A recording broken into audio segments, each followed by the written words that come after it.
खोजी टीवी के मुअज़्ज़िज़ दोस्तों, मैं हूं माजिद मलिक और आप तमाम देखने और सुनने वालों को अस्सलाम वालेकुम। नाज़रीन ग्रामी, ईरान के बाद तुर्की ने एटमी कुव्वत बनने की जानिब कदम बढ़ा दिया है। तुर्की के हालिया ऐलान पर अरब रियासतें और मगरबी तागूती ताकतें लरज़ उठी हैं। आलमी मीडिया चीख चीख कर तुर्की को रोकने की तंबीह कर रहा है। क्या तैयब उर्दगान ने एटमी धमाके करने का ऐलान कर दिया है? और इस हवाले से आलमी मीडिया और भारत की जानिब से कौन सा प्रोपेगेंडा जारी है? आज हम आपको तुर्की के हवाले से अहम तरीन खबरें देने की कोशिश करेंगे और ये बताएंगे कि आने वाले दिनों में तुर्की क्या कुछ करने जा रहा है। इसलिए आज की इस वीडियो को आखिर तक जरूर देखिएगा और वीडियो को लाइक करते हुए हमारी हौसला अफजाई भी जरूर किया कीजिए। मुअज़्ज़िज़ नाज़रीन ग्रामी, अगर आपको याद हो तो 1 साल कबल तुर्क सदर की जानिब से बयान जारी किया गया था जिसमें उन्होंने कहा था कि तुर्की को अब एटमी ताकत बनने से कोई नहीं रोक सकता। उन्होंने मगरबी ताकतों को याद दहानी करवाई कि बहुत से मगरबी ममालिक के पास एटमी हथियार हैं जो एटमी हथियारों की बात करके हमें धमकाने की कोशिश करते हैं। तो अब ऐसा नहीं होगा, अब हम भी एटमी मुल्क बनकर दिखाएंगे। दूसरी जानिब अमरीकी जरीदे फॉरेन पॉलिसी के मुताबिक तुर्की की एटमी ताकत बनने की ख्वाहिश काफी पुरानी है और तुर्की ने 1960 से एटमी हथियारों पर काम शुरू कर रखा है। इससे कबल 2019 में अमरीकी अखबार न्यूयॉर्क टाइम्स की जानिब से एक रिपोर्ट शाया की गई थी जिसमें रजब तैयब उर्दगान के अज़ाइम से खबरदार करते हुए कहा गया कि तुर्की के सदर शाम पर कब्जे से भी आगे जाने की ख्वाहिश रखते हैं। वो खुफिया तौर पर जौहरी हथियार तैयार करना चाहते हैं। अखबार के मुताबिक इस हवाले से तैयब उर्दगान के पास एक खुफिया प्रोग्राम है जो खित्ते के इस्तेहकाम के लिए खतरा है और अमरीका इस हवाले से हकीकी खदशात रखता है कि तुर्की में एक इंजर लीग फौजी अड्डे में अमरीकी साख्ता एटमी बम मौजूद है। अखबार के मुताबिक शाम में कुर्दों के खिलाफ फौजी ऑपरेशन से कबल सितंबर में उर्दगान ने अपनी हुक्मरान जमात के एक इजलास में वाज़े तौर पर कहा था कि बाज़ ममालिक के पास न्यूक्लियर वार हेड्स के हामिल मिसाइल हैं, मगर मगरिब का ये इसरार है कि हम ये हासिल नहीं कर सकते। मैं ये बात कबूल नहीं कर सकता। अमरीकी अखबार ने तुर्क सदर की धमकी को संजीदगी से लेने की जरूरत पर जोर देते हुए इस्तफसार किया था कि जब अमरीका तुर्की को शाम की इराजी में वाशिंगटन के कुर्द हलीफों पर हमले से नहीं रोक सका तो फिर वो तुर्की को जौहरी हथियार तैयार करने और मुतलका टेक्नोलॉजी हासिल करने के हवाले से ईरान के नक्शे कदम पर चलने से कैसे रोक सकता है। मुअज़्ज़िज़ दोस्तों, यही नहीं बल्कि न्यूयॉर्क टाइम्स ने यह इंकिशाफ भी किया कि तुर्क हुक्काम ज्यादा जदीद जौहरी प्रोग्राम के हवाले से अपनी राह पर गामजन है। ताहम इस मैदान में ईरान ने जितना कुछ इकट्ठा कर लिया है, तुर्की उससे बहुत पीछे है। तुर्की के पास वाक़तन जौहरी बम का प्रोग्राम, यूरेनियम का जखीरा और रिसर्च रिएक्टर्स हैं। इनके अलावा तुर्की जौहरी दुनिया के मशहूर तरीन नेटवर्क और पाकिस्तान के जौहरी हथियार के खालिक डॉक्टर अब्दुल कदीर खान के साथ पोशीदा ताल्लुकात भी रखता है। तुर्की ने बिजली पैदा करने वाला पहला बड़ा रिएक्टर रूस की मुआवनत से बनाया। अमरीकी अखबार की जानिब से जारी की गई रिपोर्ट में कहा गया कि काबिल तशवीश बात यह है कि तुर्क सदर रजब तैयब उर्दगान ने यह नहीं बताया कि वो जौहरी फुजले के साथ किस तरह से निपटेंगे जो कि जौहरी हथियार के लिए ईंधन फराहम कर सकता है।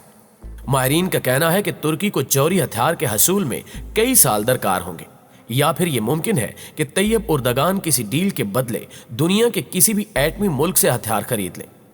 इस हवाले से तुर्की के जौहरी मामले में एक खतरनाक पहलू यह है कि तुर्की की अराजी पर अमरीका के 50 के करीब जौहरी बम जखीरा है। अमरीका ने कभी सराहतन इनकी मौजूदगी का एतराफ नहीं किया। ट्रंप से जब अमरीका के जेरे कंट्रोल अंजर लेक अड्डे में मज़कूरा हथियारों की हिफाजत के बारे में पूछा गया तो उनका कहना था कि हम पूरी तरह पुरएतमाद हैं क्योंकि हमारा वहां एक बड़ा और निहायत ताकतवर फौजी अड्डा है। नाज़रीन ग्रामी, अमरीकी थिंक टैंक्स के मुताबिक अमरीकी मज़कूरा फिजाई अड्डा तुर्क हुकूमत के जेरे इंतजाम है और अगर तुर्की के साथ ताल्लुकात में बिगाड़ आया तो इस अड्डे तक अमरीकी रसाई की जमानत नहीं दी जा सकती। तुर्की की सरजमीन 6 दहाइयों से ज्यादा अरसे तक अमरीकी जौहरी हथियारों का अड्डा रही है। ताहम कुछ अरसा कबल अमरीकी जिम्मेदारान ने कई मौके पर इन हथियारों के हवाले से तशवीश का इजहार किया क्योंकि दिफाई माहिरीन के मुताबिक इन जौहरी बमों का इस्तेमाल सिर्फ और सिर्फ रूस के खिलाफ ही किया जा सकता है। यही वजह है कि अमरीकी माहिरीन इन जौहरी बमों को तुर्की की सरजमीन से वापस अमरीका लाने पर जोर दे रहे हैं, जिसकी एक वजह यह भी है कि चीन और रूस के इत्तेहाद के बाद तुर्की की सरजमीन पर मौजूद अमरीकी जौहरी बम नाकारा हो चुके हैं।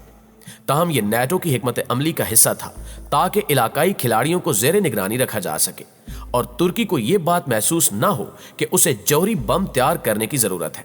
ताहम अब की बार यह खबर निकलकर सामने आई है कि तुर्की ने जौहरी हथियार बनाने के मैदान में बड़ी कामयाबी हासिल कर ली है और तुर्क हुकाम के चंद ओहदेदारों ने ढके छुपे अल्फाज में इसकी तस्दीक भी की।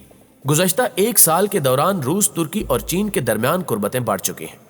तुर्की की तरह रूस और चीन भी अमेरिका से खाइफ दिखाई देते हैं, क्योंकि बेजा पाबंदियों और मुल्की मामलात में अमेरिकी मदाखलत रूस और चीन के लिए दर्द-ए-सर बन चुकी है, जिससे छुटकारा हासिल करने के लिए ये दोनों ममालिक अमेरिका मुखालिफ ब्लॉक तश्कील देते हुए उन तमाम ममालिक को साथ मिलाने की जदोजहद कर रहे हैं जो अमेरिका को नापसंद करते हैं। मुअज़्ज़िज़ ख़वातीन व हज़रात, तुर्की के एटमी प्रोग्राम के हवाले से अमेरिकी मीडिया इंतहाई हैरानकुन खबरें भी शाया कर रहा है। अमेरिकी अखबारात और मीडिया रिपोर्ट्स के मुताबिक जब तुर्क सदर रजब तैयब उर्दगान ने जुलाई 2016 में फौजी इनकलाब की कोशिश को कुचला, तो ओबामा इंतजामिया ने खामोशी के साथ एक वसी हंगामी मंसूबा वज़ा किया। साबका अमरीकी हुकूमती ओहदेदारान के मुताबिक इस मंसूबे का मकसद तुर्की के इंजर लेक अड्डे से हथियारों को तलब करना था। ताहम इस मंसूबे पर अमल दरामद ना हो सका, क्योंकि इस बात का कवी अंदेशा था कि अमरीकी हथियारों की तलफी के नतीजे में तुर्की के साथ इत्तेहाद सबोताज हो सकता है और शायद इस अमल से उर्दगान को मौका मिल जाए कि वो अपना जौहरी असलहा खाना बनाने का आगाज करते। तुर्की ने 1979 में चंद अदद छोटे रिसर्च रिएक्टरों को चलाना शुरू किया। इसने 1986 से इस्तांबुल में एक तजर्बाती फैक्ट्री में रिएक्टर्स का ईंधन तैयार किया। एटमी तवानाई की आलमी एजेंसी के एक साबिक सीनियर एनालिस्ट ओले हाइनोन के मुताबिक तुर्की अपनी जौहरी सलाहियतों को तरक्की दे रहा है और इनके पास आला दर्जे का मवाद मौजूद है, जबकि तुर्की बड़े पैमाने पर गैर मुल्की मुआवनत से 4 से 5 बरस के दौरान या फिर इससे भी जल्द जौहरी बम की दहलीज तक पहुंच सकता है। हाइनून के मुताबिक मास्को अब तुर्की के जौहरी मंसूबों और तवीलुल मियाद मंसूबा बंदी में अहम किरदार अदा कर रहा है। वाज़ेह है कि तुर्की भी ईरान की तरह अपने जौहरी मकासद को पुरअमन शहरी मकासद की खातिर करार देता है। जौहरी माहिरीन इस बात पर मुत्तफिक हैं कि एटम बम के हसूल के सिलसिले में दुश्वार तरीन पहलू डिजाइनिंग या मंसूबा बंदी नहीं बल्कि ईंधन का हसूल है। बाज़ औक़ात शहरी मकासद के लिए जौहरी तवानाई का प्रोग्राम मज़कूरा ईंधन तैयार करने और खुफिया जौहरी असलहा खाना बनाने के लिए एक धोखे के मुतरादिफ होता है।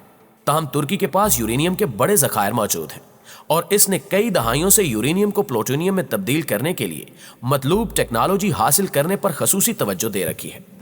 ये दोनों मवाद एटम बम तैयार करने के लिए बुनियादी अज्जा की हैसियत रखते हैं, यानी तुर्क हुक्काम की तस्दीक सच्चाई पर मबनी है कि तुर्की किसी वक्त भी एटमी धमाके कर सकता है। नाज़रीन ग्रामी, इसके अलावा साल 2012 में Carnegie international foundation for piece ने अपनी एक रिपोर्ट में कहा था कि तुर्की ने अपने जौहरी ऑप्शंस को खुला रखा है। यही नहीं, जर्मन इंटेलिजेंस जराये का ख्याल है कि तुर्की के पास सेंट्रीफ्यूजेस की एक बड़ी तादाद है। अप्रैल 2018 में जब रूसी सदर व्लादिमीर पुतिन ने तुर्की का दौरा किया तो ये तुर्की में $20 अरब की लागत से एक जौहरी स्टेशन कायम करने के सरकारी आगाज की जानिब इशारा था।